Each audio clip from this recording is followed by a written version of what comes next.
How is the Buzz TV family doing tonight? Welcome back to our show. I'm Brian Race, the co-host of Buzz TV. This show designed for beekeepers, for people just like you that want to learn and get better at the hobby of beekeeping. And tonight's show, man, it's loaded. Tons of educational material in an entertaining style. And speaking of education, I want to go ahead and let the cat out of the bag. We've got a big flash sale that's going to be 20% off all educational items there at mountainsweethoney.com. Keep listening for exactly the coupon code that you'll need to use. And speaking of Mountain Sweet Honey, they are the sponsor. We're so grateful to them for bringing us Buzz TV. Their owner is Ray Sivitz. He is also the host of our show. Let's welcome in Ray. How are you, sir? Doing good, Brian. It's good to be back from Southwest Florida. I wish I was back in Southwest Florida, considering the weather. What was the low? 62 or something like that? I just know those 80 degrees. Yeah. 80-degree days were wonderful. Well, hey, we got a lot to cover, so let's get started with this show.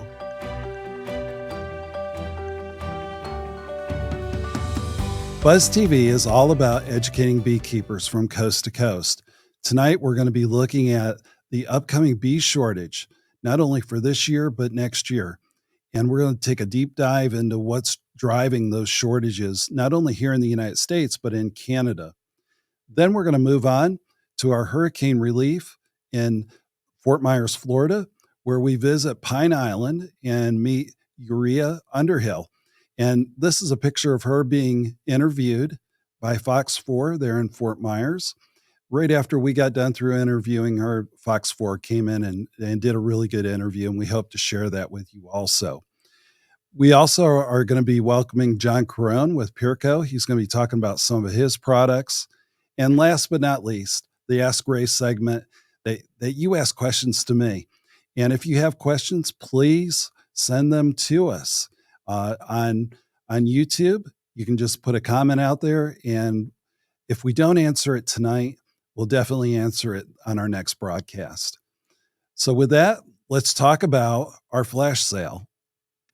All right, folks, it's time for our flash sale for tonight's show. It's all about educational books. As we all know, this is a time of the year that we're sitting around in our living room trying to keep warm, and nothing like pulling out a book on beekeeping to help deepen our knowledge on beekeeping. Tonight's first book of 3 that I want to talk about is Beekeeping Basics.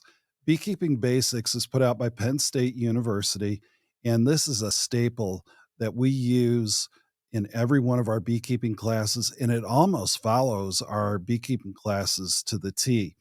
It starts you from not knowing anything about beekeeping into a medium state of understanding on beekeeping. So excellent book, lots of color pictures within this textbook.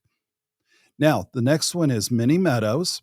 And this one was just by happen chance that we found this book, but there's a whole section in this book that is dedicated to helping you feed your bees through wildflowers and setting up that wildflower garden for your bees.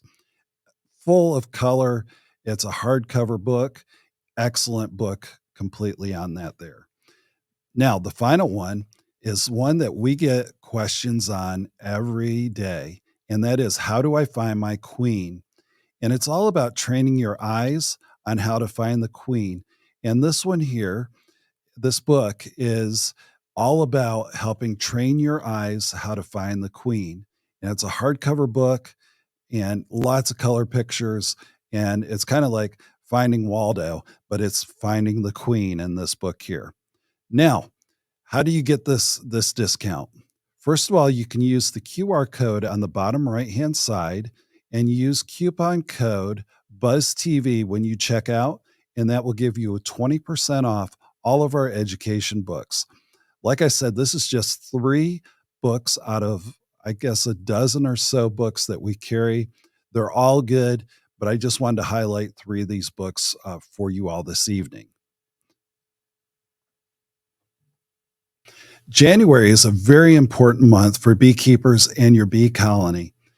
In December, beekeepers typically go out and feed their bees at the beginning of the month and then go back in at the end of December and that is to do an inspection to see how much sugar water has been consumed. And what they see is very little has been consumed, and they make a decision, hey, if they only use this much in December, I can get by in January and February and maybe even March. But that is a wrong assumption. What you do want to do is do those inspections on a monthly basis on the sugar water to make sure that there's adequate sugar water for your colony. Now, the next thing that you want to look for is pollen patties to feed your bees. Those pollen patties offer amino acids and, of course, pollen and sugars that your bees will need to thrive going into the spring months. So let's not forget those two components of feeding your bees. Now, how do you figure how much honey stores are left in your hive? Simply go back behind your hive, lift it up a half inch to an inch to see if it's heavy or if it's very light. If it is light, that means your honey stores are missing, and you really need to make sure that your hive is being fed the sugar water that it needs during this time. So don't forget, do the lift.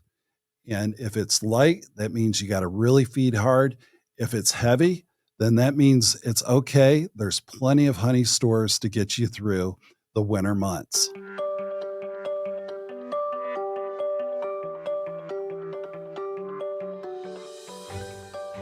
Now, let's take a look at the upcoming bee shortage that's going to be happening in 2023 and 2024. This is a big one, folks, and I don't know anyone that has covered this topic. And this is the reason why I wanted to talk about it on tonight's show. Let's take a look at Florida. Typically, this is a go to place for migratory beekeepers and backyard beekeepers on that there. So during September through the winter months, migratory beekeepers are right in the middle of the heart of the state of Florida.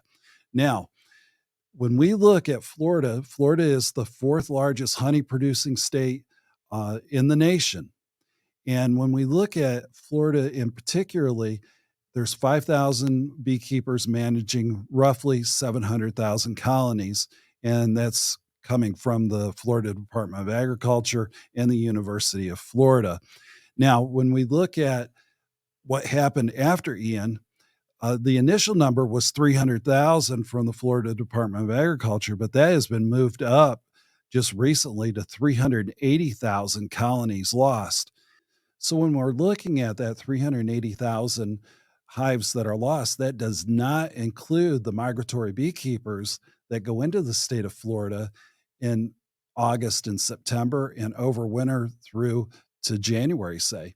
So that could easily be 100,000 hives that are lost there. So the total lost hives from Hurricane Ian is roughly 480,000. And that would be roughly 20% of a bee loss for the complete nation on that level. So huge losses. There is no way that the bee community can boost enough in any given season to replace those. So that's a huge issue. I don't know how that is going to be overcome except by time. And time is an issue that we're also going to have to be looking at for pollination purposes. So let's take a look at California now. California is a whole different issue, but it involves flooding from the large precipitation that the state has had over the last 3 to 4 weeks. And our calculation right now, which is not very scientific, but we would forecast that there's roughly 100,000 hives that have been lost due to lowlands that have been flooded. You add that together with Florida, now you have 580,000 hives that have been flooded or windblown that will not survive coming into the new season. Now, with that said, let's move on to Canada. Canada has also suffered roughly from coast to coast, and that coast to coast loss is anywhere between 60 and 75% of their hives are gone. And this is thought to be Varroa and the diseases that they carry that has really hurt the Canadian beekeepers there. Now, we must be reminded that the country of Canada does not allow imports of honeybees from the United States. And the Canadian beekeepers are looking at changing some of those laws, but time is really ticking on this. And for them to have those bees, they're going to need those right into the early part of May coming into the country. And we all know how long legislation takes, especially when it's importation issues and part of agriculture. A lot of fences need to be taken down before honeybees can be brought in. And this has really put the beekeepers in Canada in a real quandary because there's no place to go except re um, reinvesting in their operations and splitting and splitting and splitting. And as we all know, those splits take time to grow out, and you're not going to get that your first year or second year in the quantities that these beekeepers, commercial beekeepers, and backyard beekeepers need in Canada. So, with that said, I just don't see our bread baskets, both in Canada and the U.S., receiving the proper pollination that they need for their crops. Now, let's take a look at the migratory beekeepers and try to bring this all into play here. Now, they load up in typically in southern Texas, and let's go to the next slide there. They'll be loading up in southern Texas and also from Florida, and either going to California, and a majority of those migratory guys are going to California for the almonds because of the price paid per colony is anywhere from $200 to $220 a month for the pollination of the almonds. So there's a lot of traffic that is normally going out there, but with the reduced colonies, I don't see pollination of the almond groves being sufficient for this year. And for those that don't know, the United States has 80% of the almond crops that we put both domestically and internationally exporting. And almonds need extra pollination for them to harvest the nuts that they're supposed to on that there. So I see personally a reduced part of the almonds. And just talking about the almonds is because of water rationing in California. A lot of these growers have decided just to opt out than to pay the extravagant price for water out there, and they're just pulling their trees out of the ground and uh, trying to reduce the water that is needed to keep their orchards going. So we have crops also because once the migratory guys leave the fields of the almond trees, they're heading back south to Texas and to Florida to begin the pollination of melons and the fruit trees there and working themselves northward. So I see a pollination problem for not only this year, but next year. And just as a reminder, pollination uh, takes anywhere from 5% to 30% of what we eat on our table every day needs to have that pollination. So um, I see higher food prices coming in the months to come, and of course we're all suffering from high grocery bills, but I only see it going higher on that there. Let's go to the next slide. And then on top of everything else, we had 2 to 3 weeks of bitter coldness going from December into January. And I would predict that some of the southern beekeepers have lost hives because they have screen bottom boards, and it just did not keep the R factor right for the warmth retention within the hive. So it's a sad story is the bees have taken a hard hit over the last 3.5 months, beginning in Florida and then to California, and then the coldness here in December and January. So let's see what we can do to get out of this. But I don't see any quick answers for the bee loss that has happened.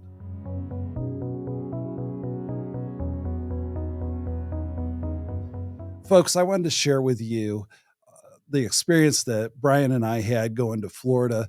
And we've interviewed all three of these beekeepers that you all have given your hard earned money to help get back into the hobby of beekeeping. And what each of them thought was that we were going to give them just one hive. And we had a surprise. It wasn't going to be one, it was going to be 4 or 5 hives that each of them would be getting. So join us as we go back and into last week and see what all happened out there on each of our visits. And again, this is Uriia Underhill out on Pine Island with her farm out there. Uriia, I am here in Southwest Florida, otherwise known as Pine Island. Welcome. We are so glad to have you here. Well, it is good to be here. I appreciate you just taking your time to tell us your story. You got a great story, and all of our viewers would love to hear what your story is and what happened out here. And then we're going to go over and we're going to get you your beehive at that point. Okay. Awesome. All right. Well, let's start out with, how many years have you been in beekeeping? Really since 2020. I'm fairly new. We moved down here to start the farm, and I've really always researched bees, but we were finally in a place to have them. So we bought our first hive and started in 2020. All right.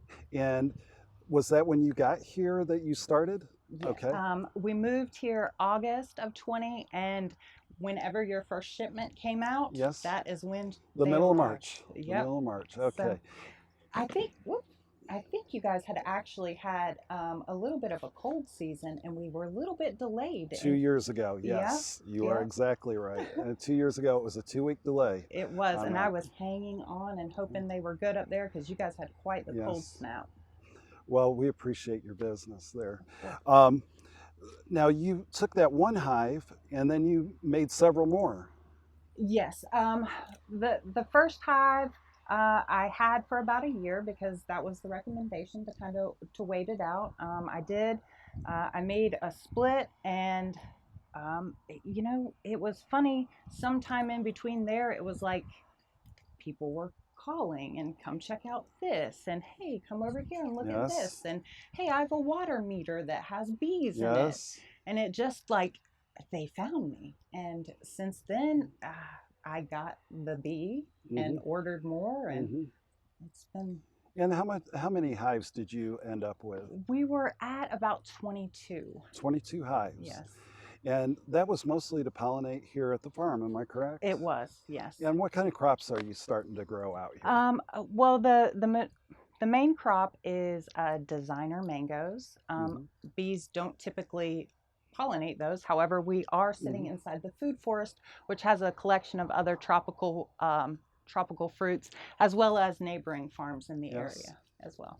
Well, very good. And you lost all 22. Yes. And was there anything left when you got out here? Because I know the bridge was out. Right. And how were you feeling during that time of going over the bridge? Well, my first trip to the island was not over the bridge. It was actually the kayak trip here. About 18 miles round trip. It was 3 days after the hurricane. The bridge was gone, and we had to get out here to see what it was like. We kayaked out here, and as you can imagine, it was devastation. I mean, I think the waters must have just receded, because you could literally see where it was stacked up on certain areas. And some of the beehives were mangled and thrown places, some that we did find, but it was just the remnants at that point. One of the hives up here actually when we came in from the back of the property Yes. and came up to the front, and it was tipped over, and I didn't bring any. I mean, I had my hood, my veil, and I was trying to set them up, but I didn't have smoke or anything, and they were just going crazy. So there Yes. was no. I mean, I remember I'm trying to help you. I was saying, I'm Yeah, yeah. sorry, I'm sorry, but I don't think they either moved on or didn't make Yeah. it. But that was the Yeah. only one I saw. That would probably be when the water recessed, because they would have left earlier if it had. So I agree with that statement there. Right. Um, now, tell us a little bit about September the 28th. How much of a notice did you have that, you guys were going to be right in the middle of the hurricane? Um, as Floridians, what can I say? We're prepared down here for the most part for hurricanes. We live here. We have to assume some risk. We saw it coming. We had an escape route. He was getting everything prepared out here as much as we could. But then it kind of changed direction and looked like a direct hit. And at that point, we were like, if we leave now, we're going to be driving right through it. So let's hunker down and hope for the best. You know, it wasn't, we knew the hurricane was coming. We all kind of prepare, but you never really know where it's going to go. I wish I would have been more prepared. Looking back with the hives, there's that tug of war, taking care of yourself and also taking care of your bees. What would you do differently given the same thing happens again?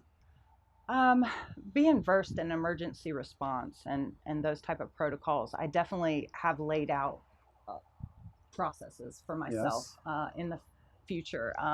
I've thought about different types of structures to which the mounds could be adhered to. I've thought about evacuation routes in order to get them out if it looked like a threatening situation. I'm definitely coming up with an emergency response plan for future hives. Well, that's a good thing. Sometimes there's just nothing that we can do as beekeepers because as the tidal water came up here, right, you can't get it up high enough, right, and you can't move 20 hives in 30 minutes. Nope. And it might take all day to move those 30 hives. And I think that was kind of a point we got to, was like preparing beforehand. If we knew it was coming, the trajectory of it, maybe we do move them to more inland a week prior or something. But you only had a couple of days, wasn't it? I mean, we knew it was going to come. They projected it was going to hit Tampa first, I think, initially. Yes. So we knew we were going to get some outer bands, but we didn't know it was going to be direct.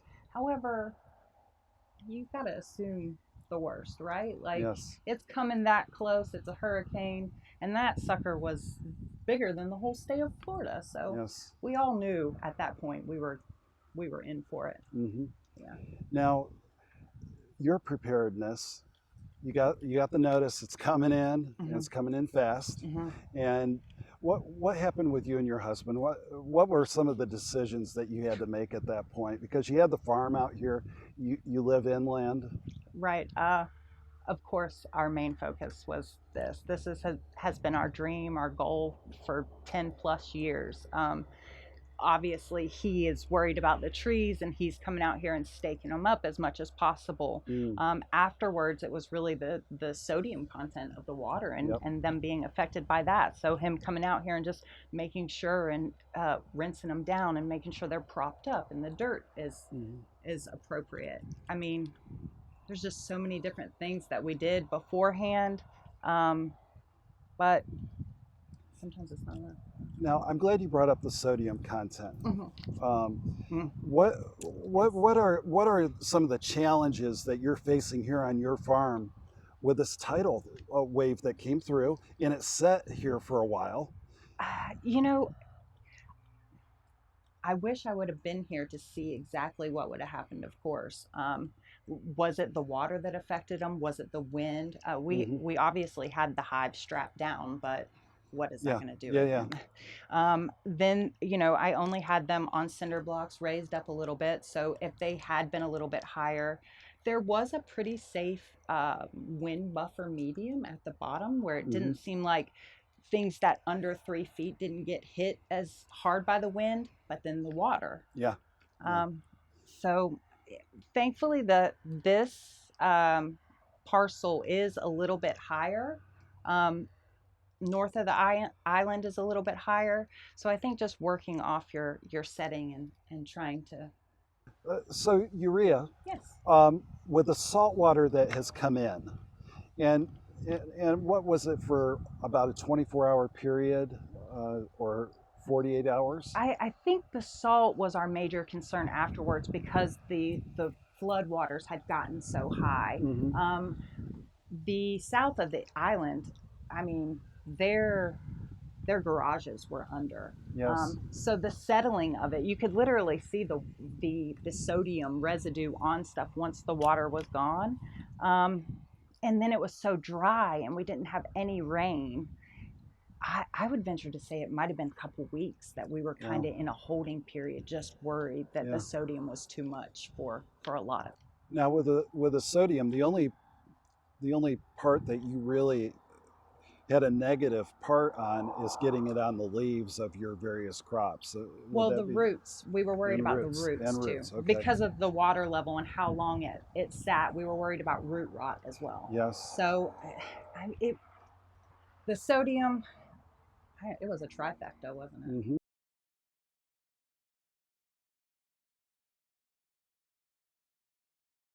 All right, so Uriia, I told you that I was going to bring 1 hive, but today we're bringing 5.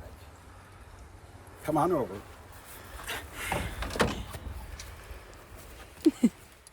What's up, people? So much. We couldn't do this if it wasn't for our customers. We asked them, jump behind us. There was people that gave $25. There's people that gave 50, 100, and even 200. And they care about you. And we care about you. Thank you guys so much. It's so incredible. Well, we're happy for you. This gets you back on your feet. Yeah. And the bees will be here in March to fill these up.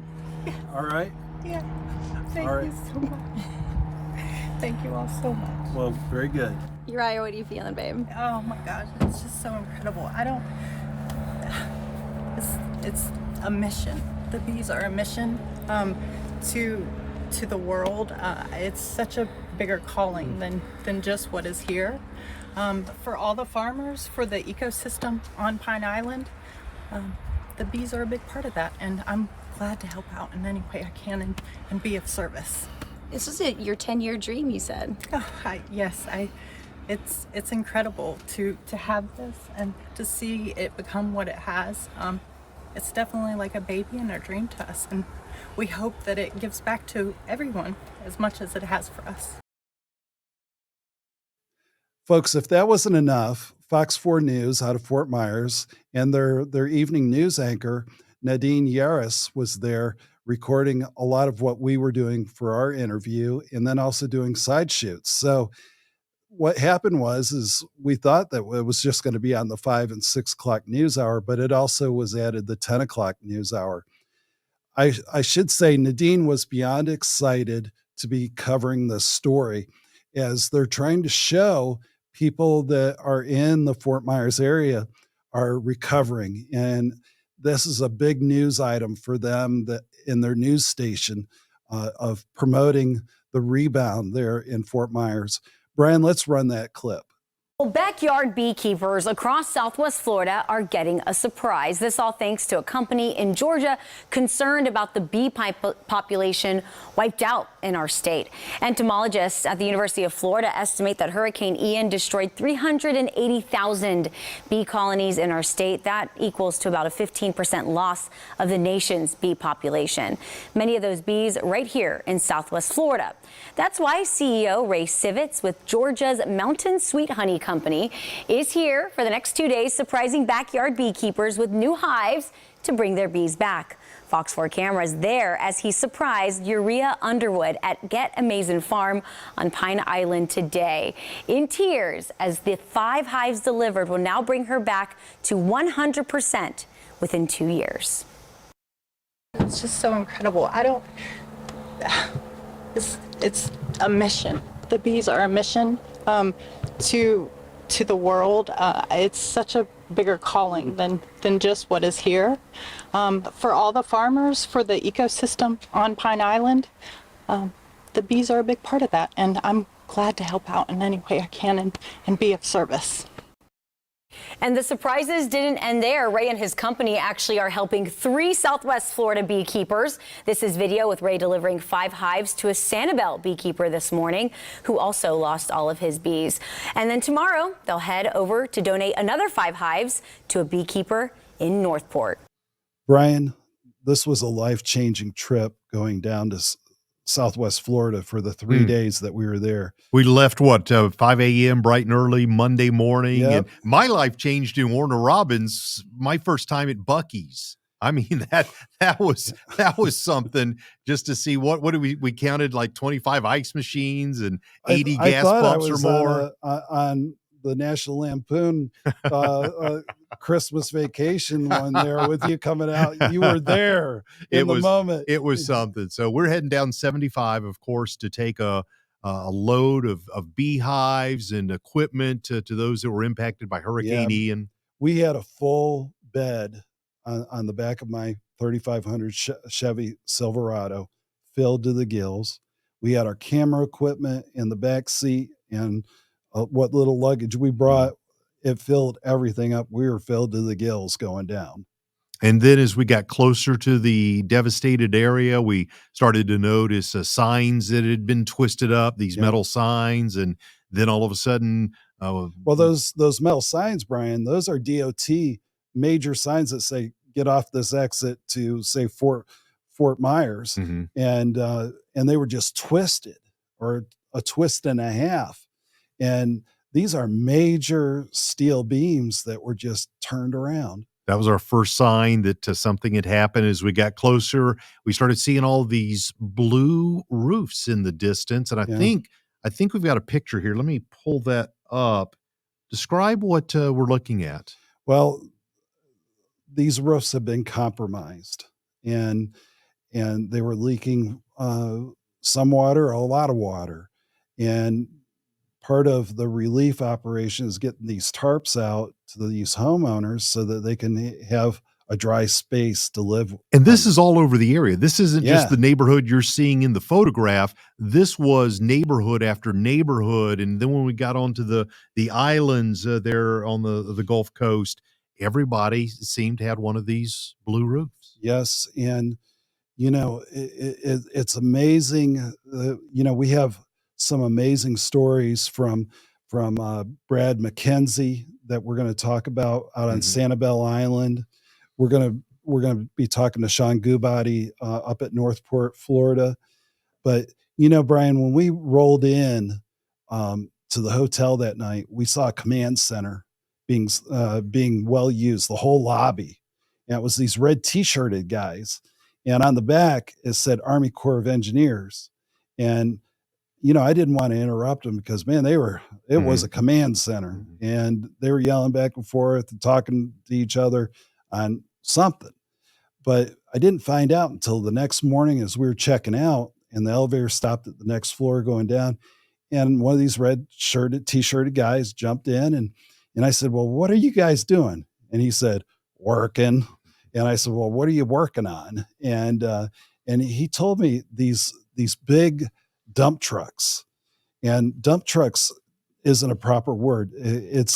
I've got one of those here. These are huge vehicles with grapplers on them, and they fill these up quickly and take them either to the dump or into a mulch center. And there were hundreds of them down there. He said 600 of these setups were running around Fort Myers collecting refuse, either building material or some kind of agricultural products such as palm palm trees or even trees themselves. So they were keeping up with all of that. And they'd already been there for 3 months. And he said at least another 6 months on cleanup. So when we don't see it in the news, it's still real life there in Florida. And, you know, it's kind of numbing because of the news cycle. It might catch it for a couple of days, but then they move on to another story. But the story is still being lived out in Fort Myers. Although I guess it was a couple of nights ago, I was listening to the news on the radio, and they had found some bodies that had been missing since the hurricane. I know you had pointed out to me a dredging operation. Yeah. They had found an individual that decided to ride out the hurricane in his boat. 72-year-old gentleman just said, I'm going to ride this out in the boat. And it took 3.5 months to recover his body. Well, another thing that blew my mind is they had a boat show there, but the boats weren't in the water. They were on land. And the reason why they're on land is there's too much debris in the bay. If they run one of these new boats, we saw one of those houses that was out there Yep. Still, that had not been removed. So Yep. yeah, that makes sense. And then just to hear about how it personally affected the 3 individuals that we were able again to bless through the generosity of the Buzz TV and Mountain Sweet Honey family, and to really help change their lives. That of course the reason we went. And they were deeply moved, folks. I mean, that you as our customers and viewers of this program cared enough about them to give $25 all the way up to $500. It just numbed them. And they were just really shell-shocked of the goodness of the beekeepers that are in our listening area from coast to coast. Salt of the earth folks. That's why the bee community is such a special group of people. And again, without your help, we couldn't have done what we did. It was well worth the 1 day driving down and the 1 day driving back, putting in 1,400 miles in 3 days, and getting these interviews put together. And is this something you could see us doing again if we were made aware of particular needs? We're going to do this as crisis hits our country, and especially our beekeepers. We're going to come on live. We're going to tell you what the need is. Mountain Sweet Honey doesn't make a penny on any of this. We do it at cost, and we handle all of the handling fees, all of the loading fees, the toll fees, the gas fees, the hotel fees of getting it down there and getting back home afterwards. But this is something that we want to give back, whether you live in Texas or anywhere on the Gulf Coast or up and down the Atlantic seaboard.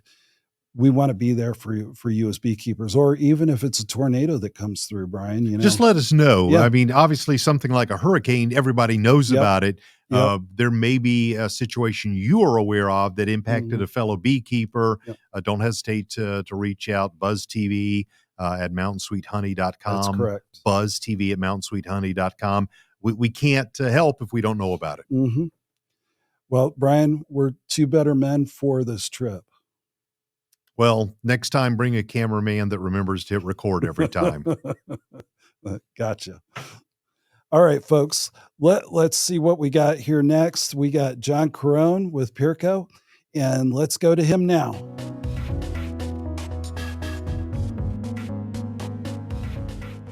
Before we get to our interview with John Caron, John has been on our show previously, and you, our viewers, have asked for more information on Pierco products. I would like to welcome John Caron, CEO of Pierco in Riverside, California. John, welcome back to Buzz TV. Hi, Ray. Sure good to be back. Thanks for having me again. John, last time you were with us, you discussed your plastic foundation. Today, let's backtrack a little and tell us about your company for those who did not see our previous show. Absolutely, Ray. Thanks for asking. Who is Pierco? Pierco is we're a manufacturer, which is extremely important, meaning we make our own product, the frames and foundations and drone cone in-house. Along with, we distribute a variety of other beekeeping products, which are requested from the beekeeper. in the areas of wood boxes and frames and feeders and protective wear and things of that nature. We're located out in Riverside, California. We have a large facility, which is, once again, our molding operation, which runs 24 hours a day, which is pretty exciting. And we do waxing operations here. We do warehouse and distribution, quality control. And then we have a retail store that some of the regional folks get to come by, and bee clubs, and pick up their products and buy products. And then we have our team of people. Without them, we could do nothing. So we've been around for a little while, 45 plus years, and we've got a great operation. It's family owned, but we pretty much sell to every state in the country, all provinces of Canada, and a variety of countries throughout the world. So welcome to Pierco. Thank you, sir. John, tell us about what you do. What do we do? Well, I gave you a little overview of who we are, which is kind of what we do as well. What we do specifically, Ray, is we are a plastic manufacturer with injection molding capabilities, which is the best way to make a plastic foundation and or a frame. It's the most precision way you can make it. It's high speed. It brings quality. It brings efficiencies, and we're able to bring those attributes to the customer. And then what we also do is we get involved in all facets of the bee industry, from education, outreach like we're doing today. We deal with bee clubs, and we deal with organizations throughout the bee industry, and we help people. That's what Pierco is. That's what we do, and we're just grateful to be in this industry. John, please tell our viewers about your one-piece Pierco frame. Oh, the one-piece plastic frame. It's where Pierco started. There was a gentleman. His name was Paul Pierce, i.e. Pierco. And this guy was, I never got to meet Paul. He had been gone before I got involved in beekeeping. And back in the 50s and 60s, this gentleman was a renowned beekeeper. And he had an idea where wood frames were causing some challenges in the industry. And he wanted to create something that was easier, simple, durable, strong, all the above. And he, along with a plastic manufacturer way back then, came up with this part design, which he patented. We many years later, we're still using the one-piece plastic frame. It is a precision cell. We wax them. It's all one piece, so it can't come apart. It's durable as heck. And through the years, we've made some advancements. We've made stronger ears. We've made the parts flatter. We've made them more durable. So we've learned through the decades, but it's one of the most durable, easy to use products that you put in your bee box that the bees will work the frame and basically build comb and produce honey and produce more bees. John, does Pierco offer double and triple wax coatings on this frame? Absolutely, Ray. It's interesting because we actually have for quite a while, and it wasn't very well advertised or marketed because the demand wasn't there. Single wax had been kind of the company standard for many years.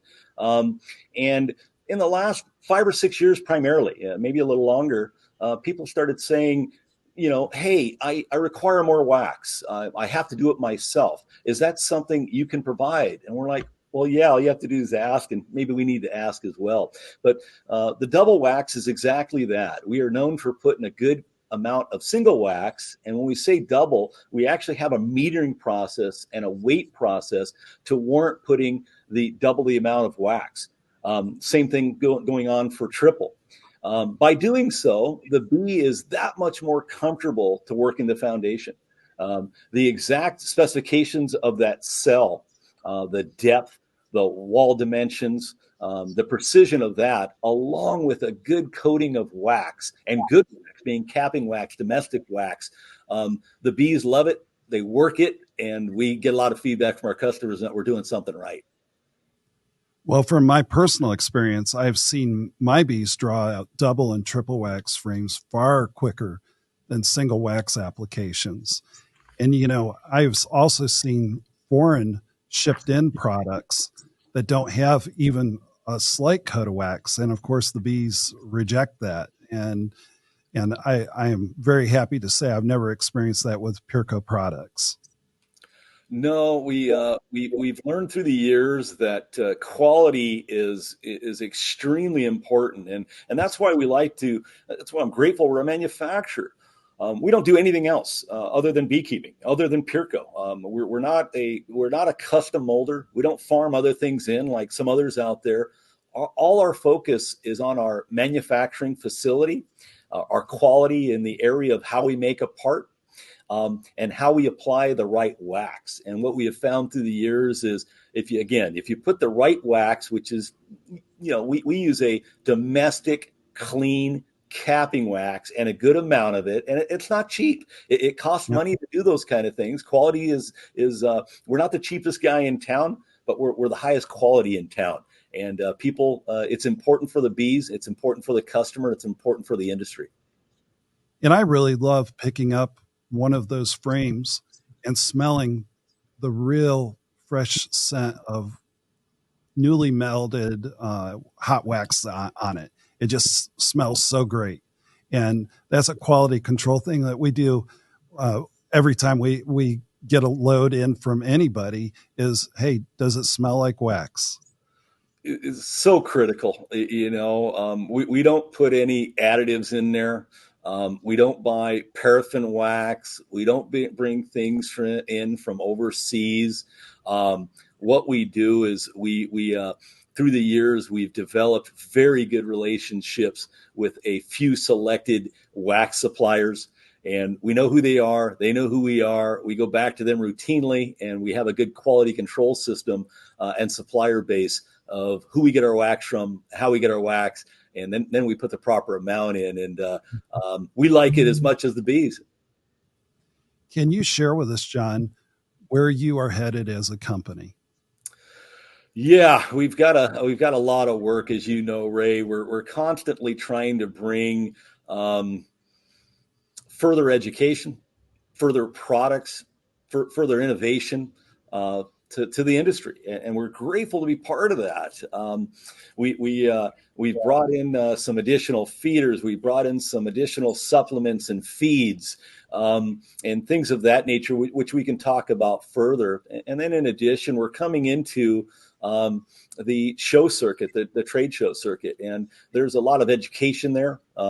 We get to be part of California State Beekeepers Association, which is going to be up in Reno in November. It's one of the biggest shows for us on this side of the country. We're involved with national programs like AHPA, American Honey Producers Association, and we'll be out in Tucson in the coming months. And American Beekeeping Federation, which is probably the largest in the country, going to be out in Jacksonville, Florida in January, and a variety of others. And we get to go out. We get to go rub elbows with other suppliers. We get to see our customers and shake their hand, not just meet them over the screen or over the phone. And I enjoy that. And we get to get some educational nuggets of what do people need? What do they want? What are their problems? And then we get to come up with solutions. I want to thank John Caron for being on our show today. Folks, don't forget, quality foundation begins with Pierco, the name you can trust. John, thank you for joining us and talking about your company and your foundation. Ray, thanks for having me, and I'm grateful to be part of this show and Buzz TV and working closely with you and your team.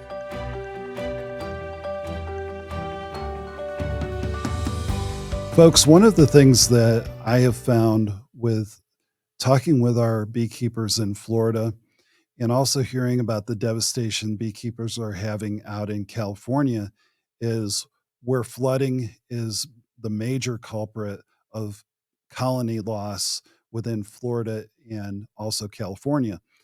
So I wanted to just take a moment and Brian, let's go ahead and put the slide up on there.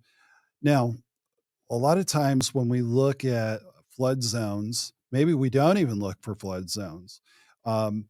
If you are in a flood zone, you got to be able to move your hives fairly quickly.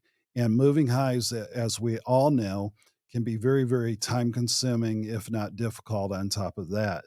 So, what I would highly encourage us to look at is the 100-year flood zone and try to keep our hives out of that flood zone. So, when a lot of precipitation comes in your neck of the woods, you're going to be above that floodplain and thus save your hives. I think that's one of the biggest takeaways with interviewing beekeepers is they were not aware that under significant circumstances that they would be in a floodplain. So that's our takeaway. If you're on the East Coast and you get hurricanes coming in, you really want to find that higher ground or elevate your hives high enough so that they're not going to be in that flood zone. So that's our education coming out of this trip down to Florida and talking with beekeepers elsewhere.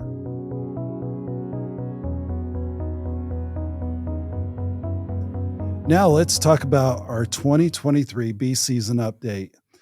A lot of things happen between now and 55 days from now when we start shipping bees. One of the things that we're going to be looking for is Mother Nature working with us this year as she did last year. February the 15th is a very, very important day because that's when we start setting out our queen boxes for mating flights.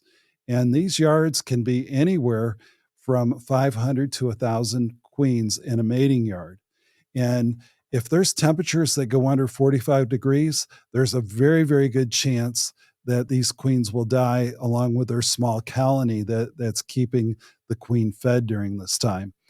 Also, is if we have rain days that come in, like 4 or 5 rain days, that's not going to allow the queen to be adequately mated. So there could be a 1 week or up to a 2 week delay in shipping. So we're keeping our fingers crossed, hoping that everything goes well. Because Brian, let's go back to that one slide because that's what we want to see is cage after cage after cage going out in the mail system to each of you that have ordered bees. I think our first ship date, we have well over 1,500 packages going out, mostly to folks in Texas and Florida, so and the Gulf states. So it's going to keep us busy this season, and we're just keeping our fingers crossed that Mother Nature helps us out during this time. But this is your bee season update for 2023.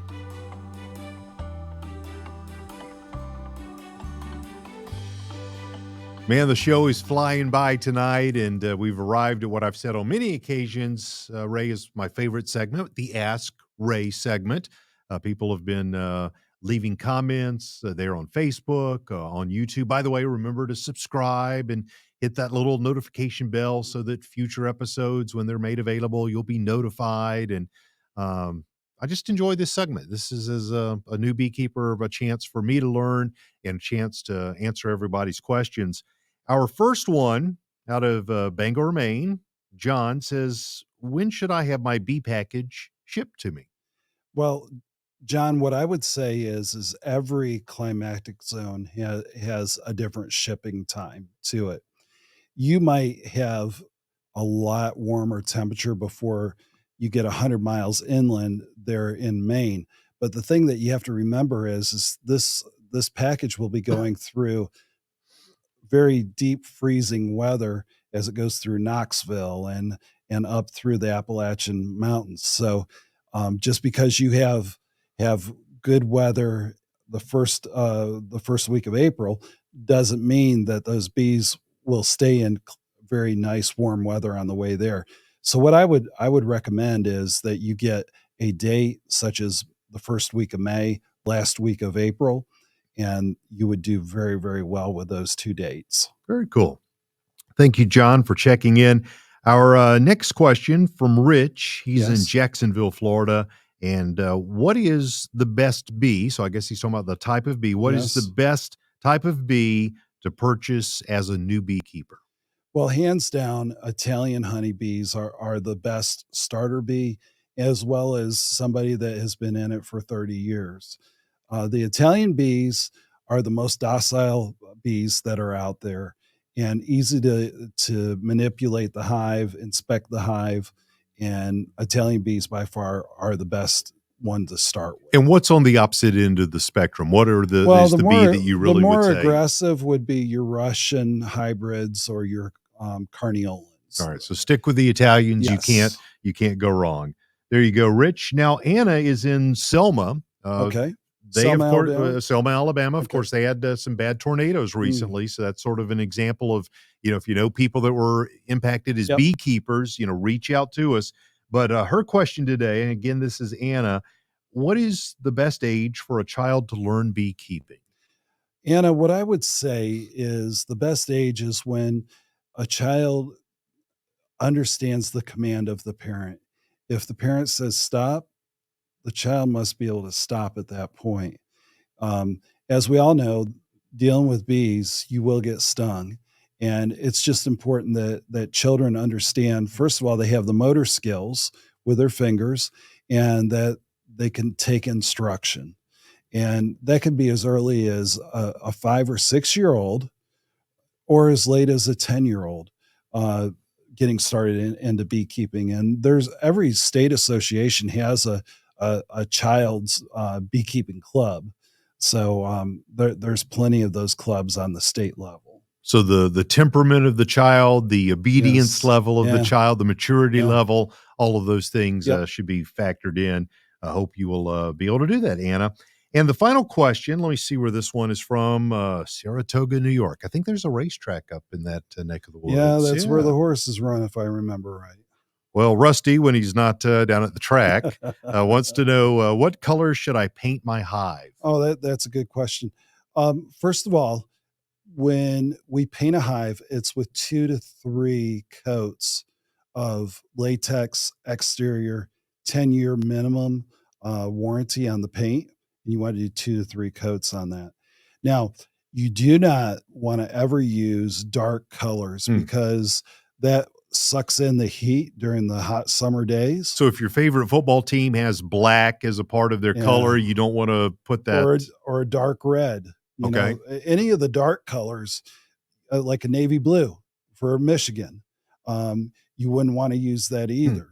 You want to use pastel colors or white. That they are perfect colors for the hot summers. And you will, if you do use the dark colors, it will create an oven effect, and the bees will exit out of the hive. And very little will be done inside the hive during those late spring months and early summer months, which are key times for the bees to be bringing in nectar sources. I look forward to a future show where maybe we can just devote the whole hour to Ask Ray. I think that would be fun, maybe as a future show. But if we did not get to your question tonight, we are going to be scouring through all the comments sections, looking for great questions, and it might just be one that is answered on a future edition of Buzz TV. Buzz TV at Mountain Sweet Honey. Feel free to drop us a line anytime with your questions, and somebody on our staff will do their best to get back to you in a very timely manner. Very good.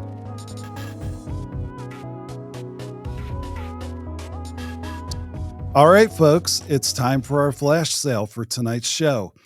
It's all about educational books. As we all know, this is a time of the year that we're sitting around in our living room trying to keep warm, and nothing like pulling out a book on beekeeping to help deepen our knowledge on beekeeping. Tonight's first book of 3 that I want to talk about is Beekeeping Basics. Beekeeping Basics is put out by Penn State University, and this is a staple that we use in every one of our beekeeping classes, and it almost follows our beekeeping classes to the T. It starts you from not knowing anything about beekeeping into a medium state of understanding on beekeeping. So excellent book, lots of color pictures within this textbook. Now, the next one is Mini Meadows. And this one was just by happen chance that we found this book, but there's a whole section in this book that is dedicated to helping you feed your bees through wildflowers and setting up that wildflower garden for your bees. Full of color.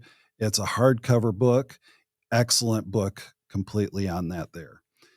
Now, the final one is one that we get questions on every day. And that is, how do I find my queen? And it's all about training your eyes on how to find the queen. And this one here, this book is all about helping train your eyes how to find the queen. And it's a hardcover book and lots of color pictures. And it's kind of like finding Waldo, but it's finding the queen in this book here. Now, how do you get this discount? First of all, you can use the QR code on the bottom right-hand side and use coupon code BuzzTV when you check out, and that will give you a 20% off all of our education books. Like I said, this is just 3 books out of, I guess, a dozen or so books that we carry. They're all good, but I just wanted to highlight 3 of these books for you all this evening. Man, what a great flash sale that is. Hope you take advantage of that opportunity just to increase your knowledge. 20% off on all the books there at mountainsweethoney.com. This has been a great show tonight. I've learned quite a bit. Well, this has been our longest show, and we'll try to keep it. No. Our shorter. longest show, I think, was some of those Black Friday and Cyber Monday shows that went about 3 hours, which were great. I mean, we loved it, but this wasn't quite a 3-hour show. Yeah. Well, our next show is February the 23rd, which is a little over a month from now. And we'll be back on. We're going to give bee season update for 2023. We'll have a lot of answers to all the questions that you've raised about scarcity. We'll have a better grasp on that. Yeah, and we're seeing elevated orders as we speak on bees. So if you got an inkling to want to buy bees, now's the time to do it, because either they'll be gone or the prices will be very sky high across the board with everybody on that there. Now, we also have Bobby Chasen coming back. This will be his second appearance on Buzz TV. Second appearance. And we got some rave reviews on Bobby when he was here last. If you don't remember the name, he is the guy who was the expert in bee removal. So he had a lot to talk about when, somebody, and I know you as beekeepers, you get those calls. There's bees that are hanging out in, my backyard. What do I do? And Bobby was the expert when it comes to safely removing them and, I guess, giving them a new home. Yep. Rehoming them. Now, we also have our other 2 beekeepers that we saw when we were in Florida. We have Brad and Sean. They're gonna be on the show in February. And folks, there are powerful stories that these men went through during this hurricane, and you won't want to miss that there. We also want folks to know where they can tune in. Brian, can you tell them where to tune in to see us?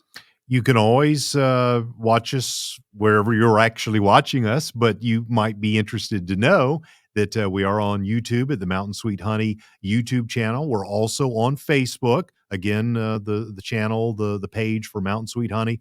And when you go to mountainsweethoney.com, there's a big Buzz TV button that you can click to view past episodes or to catch the live stream.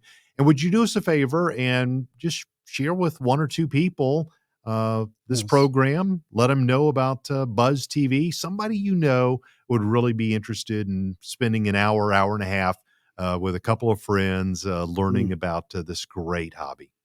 Well, Brian, I think that does it for tonight's broadcast.